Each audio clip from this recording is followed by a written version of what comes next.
The truth has a tendency to come through, doesn't it? A soft whisper that swells to thunder, shattering a room, a heart, a nation. It was a sunny Tuesday morning when a respected senator took a national stage, poised to spin an old tale of blame and fear. But one person was listening, one who bore not only facts, but the burden of silenced voices. What happens when one man's lies collide with another's truth? When the people you've ignored finally demand to be heard? This is a story of accountability, courage, and the fight for those who feel unseen. Let's step into that moment together, where everything changed. It was a chilly Tuesday morning, and America's pulses set crackled with the type of electricity you get when something is about to happen. You know that instant when you're watching television and the atmosphere just changes? That was what it felt like when Senator Chuck Schumer sat down on the panel. The man's been in politics forever, always prepared with a scorching soundbite. And today he came out hitting hard, shredding Donald Trump's immigration policy like it was his mission in life to disassemble it.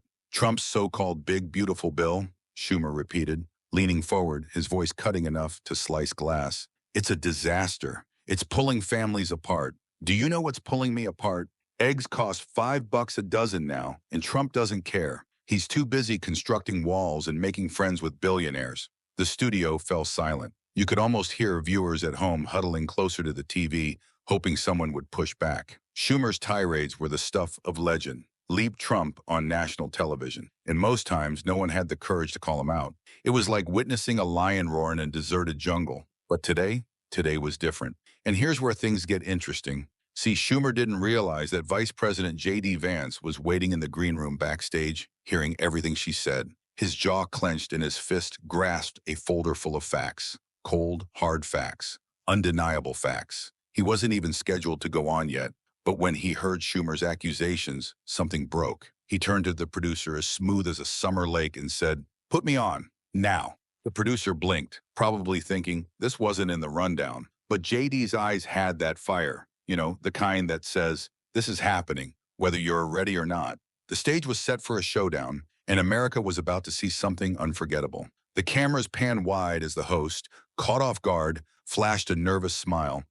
We've got a surprise guest," he said, adjusting his tie like he was bracing for a storm. Then out walked JD Vance, cool and collected, like he'd been waiting his whole life for this moment. The audience murmured, "Schumer's face?" Let's just say it twisted like he'd bitten into a lemon. JD wasted no time. He sat down, nodded at Schumer, and stared him dead in the eye. "Senator, you just informed America that eggs are $5 a dozen. That's a lie. The national average this morning is $2.29. Boom. The room came to a standstill. You could have heard a pin drop. Schumer's mouth twitched as if he was trying to determine how to sidestep this one. JD didn't blink. He pulled out his folder, and the camera zoomed in on sharp, bold digits. "And this bill that you labeled as a disaster? Let's discuss what this actually does. It slashes taxes for working families, secures our borders, and incentivizes people who wake up every morning and hustle. You're not afraid it won't pass, Senator. You're afraid it will." The audience gasped.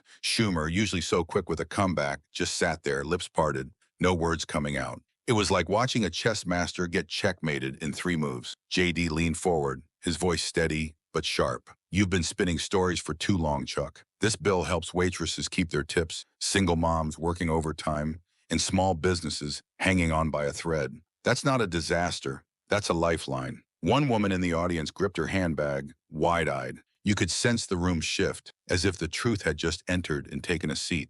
Schumer attempted to spin it back around, stuttering, That's not fair. You're twisting it." JD simply smiled, the smile you reserve when you're certain you have the receipts. "No, Senator. For once, we're untwisting it." The host, who was still in shock, attempted to keep things going, but it was clear he was as captivated as the rest of us. And let's be honest, who wouldn't be? This was no ordinary debate. It was an instant that somehow seemed like it could alter everything. But then something happened that stunned everyone. JD didn't yell or bang his fist on the table. He didn't have to. He just continued, as cool as anything, as if lecturing to a friend at a coffee shop. "This bill doesn't destroy America," he stated to the crowd.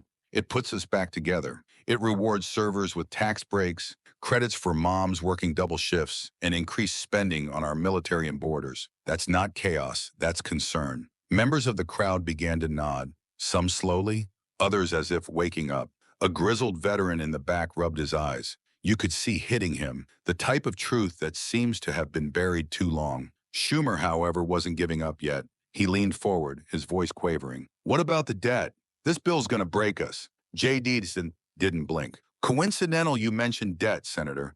Each of your spending bills you've supported heaped it on too, except yours deposited millions into your contributors' pockets. This one, it invests in individuals like Frank, a Vietnam veteran in Ohio who nearly lost heat last winter due to your reduction. JD held up a picture of Frank, posing in front of his dilapidated trailer. The audience fell silent. While Frank was struggling, you were attending a donor's wedding in the Bahamas, Chuck, on a private jet, funded by PAC money. A gasp swept across the room. A nurse-clad woman stood up, her eyes brimming with tears. We trusted you, Chuck, she breathed, loud enough for the mics to pick up.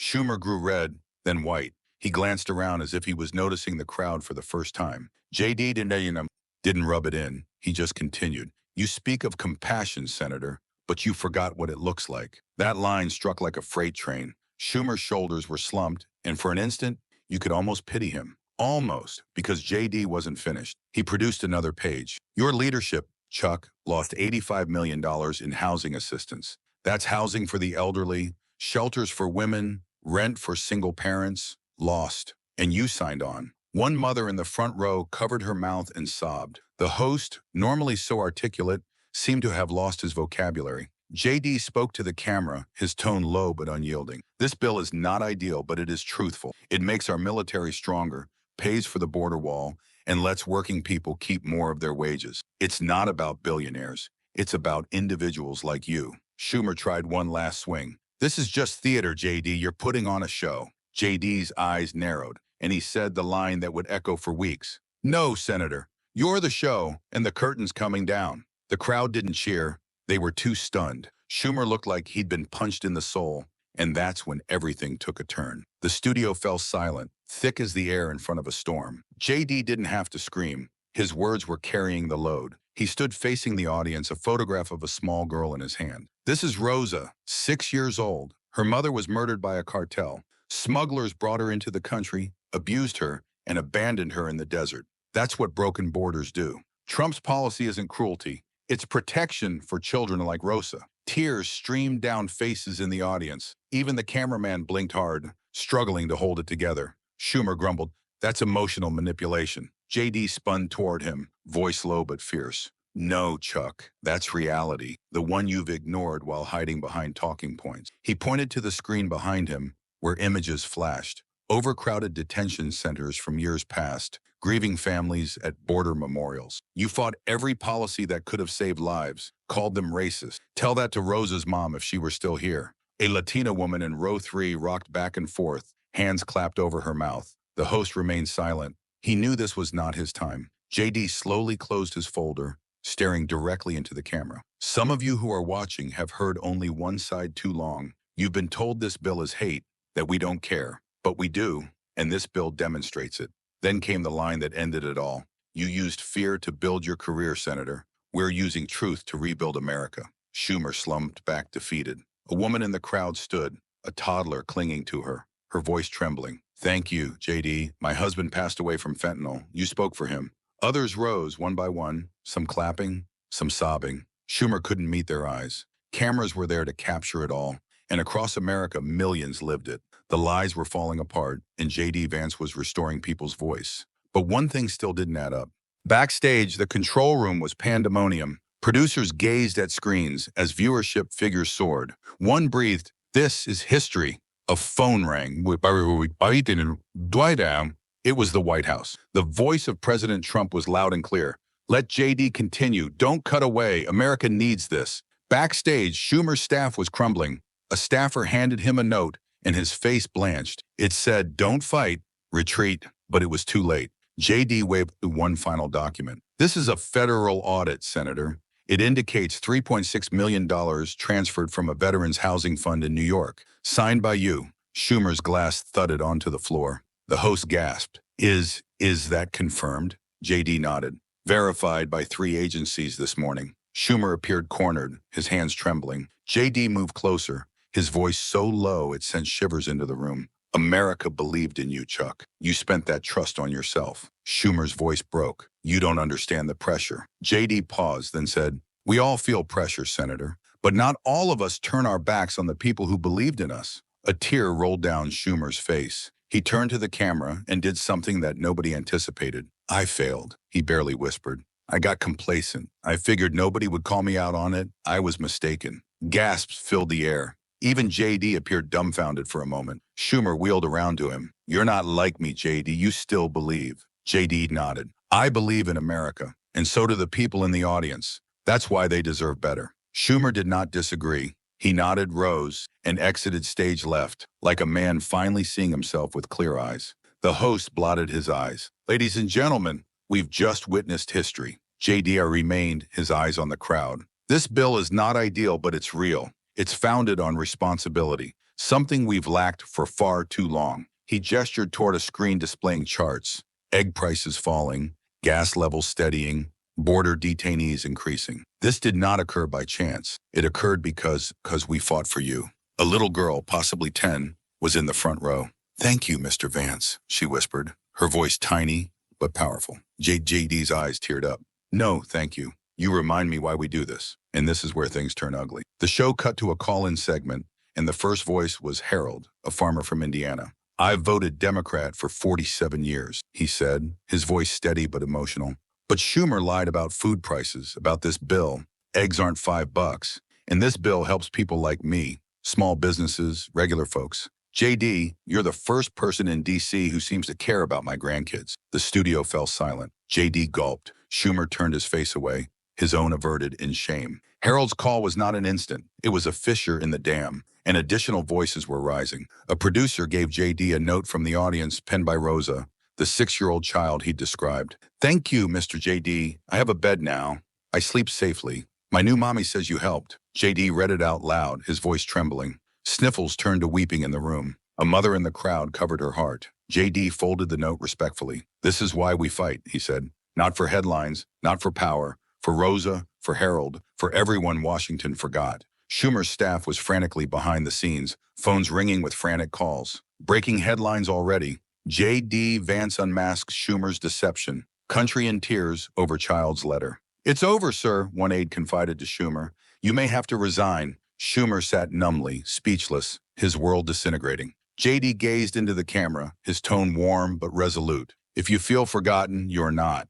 This bill, this fight, it's for you, and we're just getting started. Throughout America, folks weren't observing. Too many were feeling it. Some wept, some applauded alone in their living room. A dad from Detroit posted the clip with a caption, "Finally, someone spoke up for us." What JD did next left everyone at a loss for words. Chuck Schumer showed up at the Capitol at 6:45 a.m. the following morning, alone with a manila folder. Reporters yelled, but he didn't slow down. He marched directly to the Senate Ethics Committee and delivered the folder. Bank statements, emails, evidence of where the funds went. The people have a right to know, he said softly, even if it costs me everything. No press conference, no spin, just accountability. JD learned of the news 1 hour later, looking out his office window. That took courage, he murmured. Late, but real. Throughout the country, folks didn't applaud. You saw them, they pondered. Sometimes the most vocal apology isn't a speech, it's action. That evening, JD appeared for a primetime interview. No script, just him.